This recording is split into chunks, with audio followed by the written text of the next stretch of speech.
Welcome to the Daily Chronological Bible. My name's Hunter, and we are reading through the Bible in chronological order as a single story.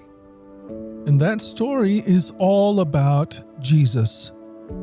We will look at this whole book through the lens of Jesus. It is a revelation of Him, and He has revealed to us the heart of the Father. He has invited us all to participate with Him in the life that He shares with the Father and the Spirit. Today, February the 6th, we are in the book of Exodus, chapters 16 through 19. We are reading through the New Living Translation. This is the word of the Lord. Exodus 16. Then the whole community of Israel set out from Elim and journeyed into the wilderness of Sin, between Elim and Mount Sinai.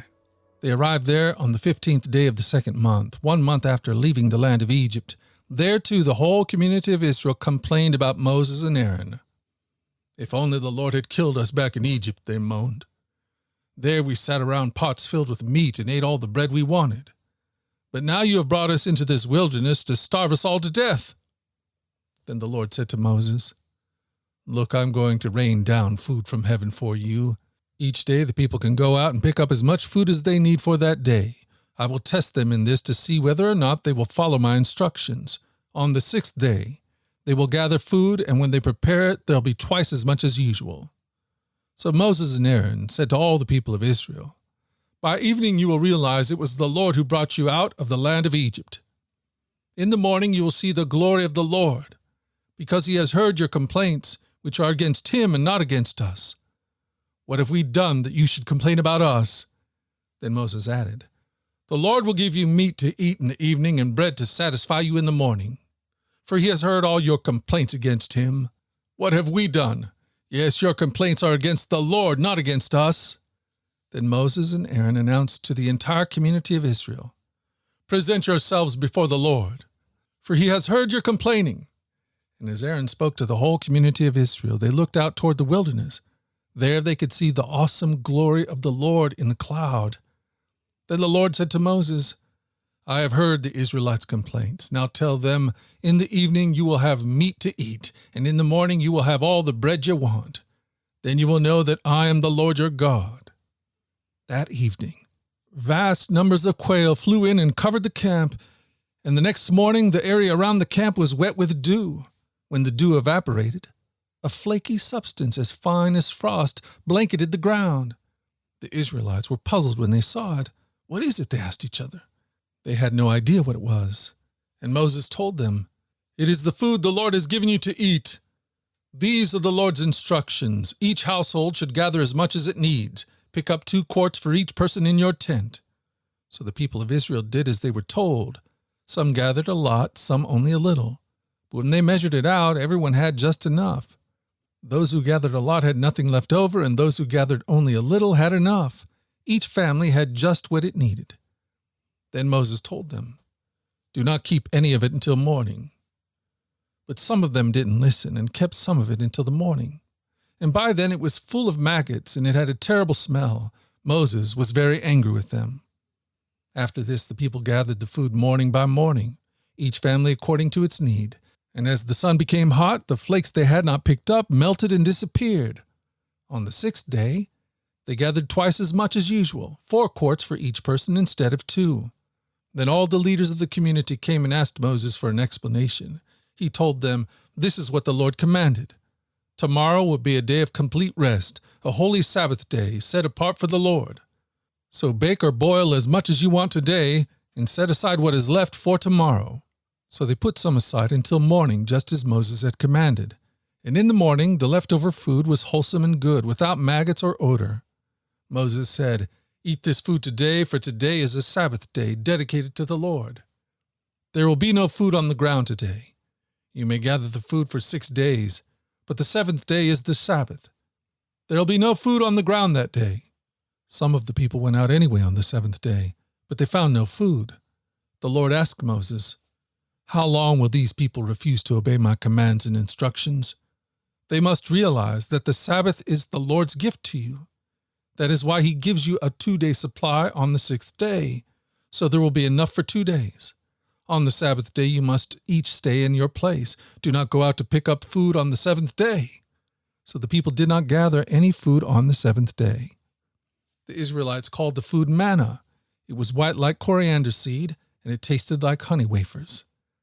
Then Moses said, "This is what the Lord has commanded. Fill a 2-quart container with manna to preserve it for your descendants. Then later generations will be able to see the food I gave you in the wilderness when I set you free from Egypt." Moses said to Aaron, "Get a jar and fill it with 2 quarts of manna. Then put it in a sacred place before the Lord to preserve it for future generations." Aaron did just as the Lord had commanded Moses. He eventually placed it in the Ark of the Covenant in front of the stone tablets inscribed with the terms of the covenant. So the people of Israel ate manna for 40 years until they arrived at the land where they would settle. They ate manna until they came to the border of the land of Canaan. The container used to measure the manna was an omer, which was 1/10 of an ephah. It held about 2 quarts. Exodus 17.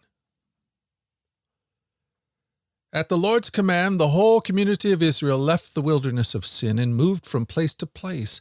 Eventually they camped at Rephidim. But there was no water there for the people to drink.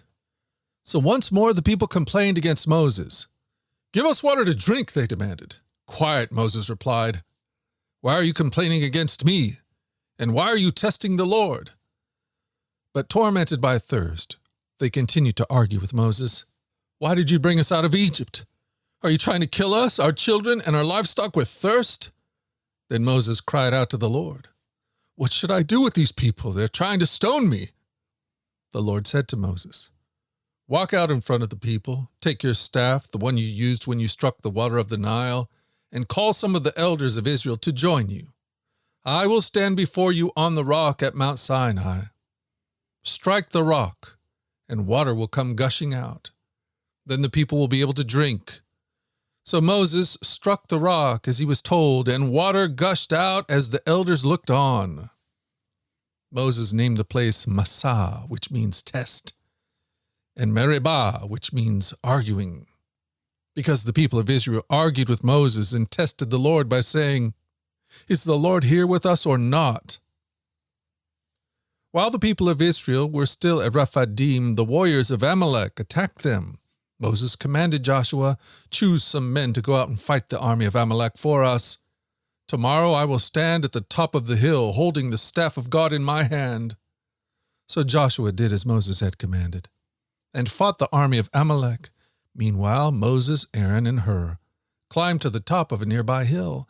As long as Moses held up the staff in his hand, the Israelites had the advantage. But whenever he dropped his hand, the Amalekites gained the advantage.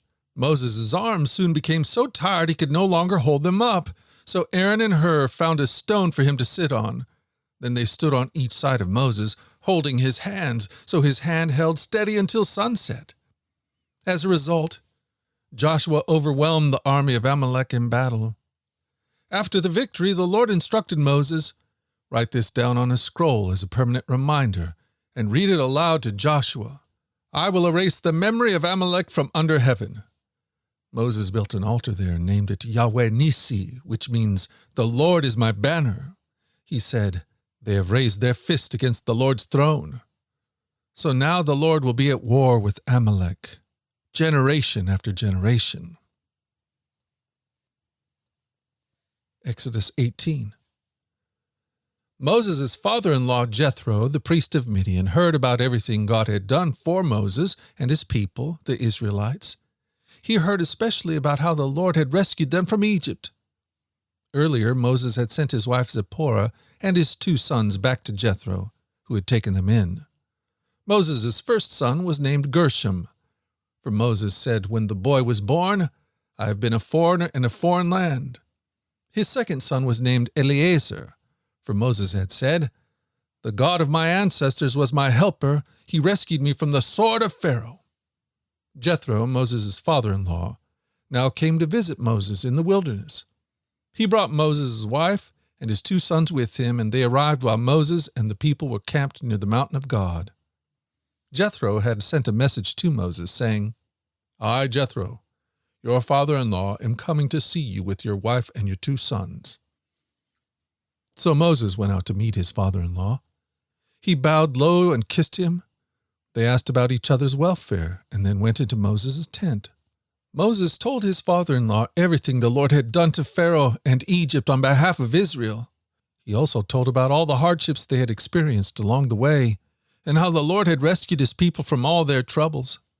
Jethro was delighted when he heard about all the good things the Lord had done for Israel as he rescued them from the hand of the Egyptians. Praise the Lord, Jethro said, for he has rescued you from the Egyptians and from Pharaoh. Yes, he has rescued Israel from the powerful hand of Egypt. I know now that the Lord is greater than all other gods, because he rescued his people from the oppression of the proud Egyptians. Then Jethro, Moses' father-in-law, brought a burnt offering and sacrifice to God. Aaron and all the elders of Israel came out and joined him in a sacrificial meal in God's presence. The next day Moses took his seat to hear the people's disputes against each other. They waited before him from morning till evening.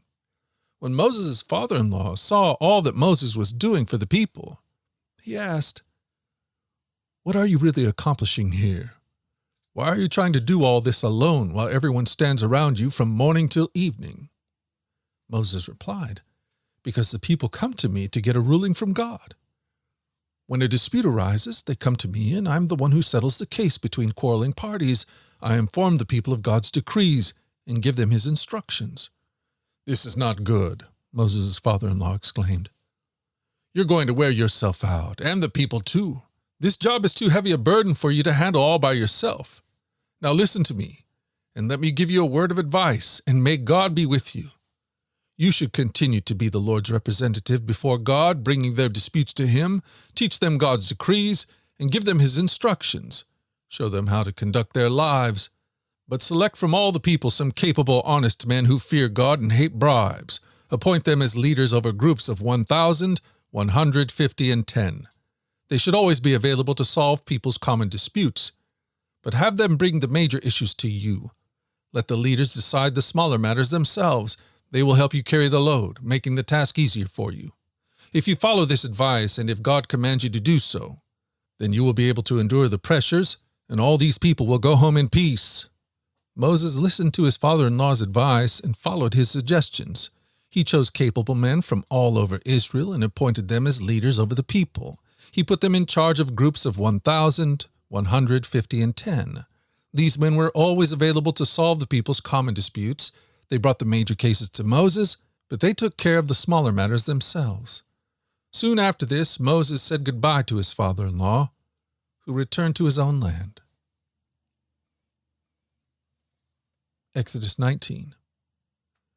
Exactly 2 months after the Israelites left Egypt, they arrived in the wilderness of Sinai.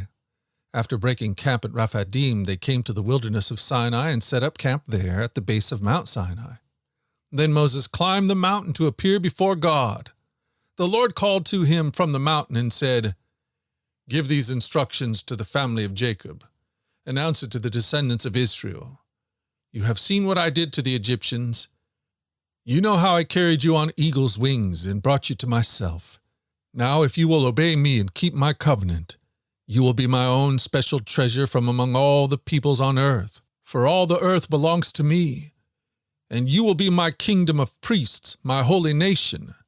This is the message you must give to the people of Israel. So Moses returned from the mountain and called together the elders of the people and told them everything the Lord had commanded him. And all the people responded together, We will do everything the Lord has commanded. So Moses brought the people's answer back to the Lord. Then the Lord said to Moses, I will come to you in a thick cloud, Moses, so the people themselves can hear me when I speak with you. Then they will always trust you. Moses told the Lord what the people had said. Then the Lord told Moses, Go down and prepare the people for my arrival. Consecrate them today and tomorrow and have them wash their clothing. Be sure they are ready on the 3rd day, for on that day the Lord will come down on Mount Sinai as all the people watch. Mark off a boundary all around the mountain. Warn the people, be careful. Do not go up on the mountain or even touch its boundaries. Anyone who touches the mountain will certainly be put to death. No hand may touch the person or animal that crosses the boundary. Instead, stone them or shoot them with arrows. They must be put to death. However, when the ram's horn sounds a long blast, then the people may go up on the mountain." So Moses went down to the people. He consecrated them for worship, and they washed their clothes. He told them, "Get ready for the third day, and until then abstain from having sexual intercourse." On the morning of the third day, thunder roared and lightning flashed, and a dense cloud came down on the mountain. There was a long, loud blast from the ram's horn, and all the people trembled. Moses led them out from camp to meet with God, and they stood at the foot of the mountain. All of Mount Sinai was covered with smoke, because the Lord had descended on it in the form of fire. The smoke billowed into the sky like smoke from a brick kiln, and the whole mountain shook violently. As the blast of the ram's horn grew louder and louder, Moses spoke, and God thundered his reply. The Lord came down on the top of Mount Sinai and called Moses to the top of the mountain. So Moses climbed the mountain. Then the Lord told Moses, "Go back down and warn the people not to break through the boundary to see the Lord, or they will die. Even the priests who regularly come near to the Lord must purify themselves so that the Lord will not break out and destroy them." "But Lord," Moses protested, "the people cannot come up to Mount Sinai. You already warned us. You told me, mark off a boundary all around the mountain to set it apart as holy." But the Lord said, "Go down and bring Aaron back up with you. In the meantime, do not let the priests or the people break through to approach the Lord, or I will break out and destroy them." So Moses went down to the people and told them what the Lord had said.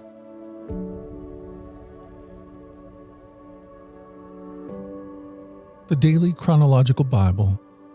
Join us at our flagship podcast, The Daily Radio Bible, where we read through the entire Bible over the course of a year. In our daily reading and meditation, we open our hearts to the God who is love. Find out more at dailyradiobible.com or wherever you get your podcast. These podcasts are entirely listener-supported. If you'd like to partner with us to make sure that these podcasts continue each and every day, you can do that by going to dailyradiobible.com and clicking the donate link. The Daily Radio Bible is a ministry of the Trinity Commission, and all your gifts are tax deductible. Until tomorrow, let's go forward in God's joy. Let's let His joy be our strength, and let us always remember this, that you are loved. We'll talk again tomorrow. You take care.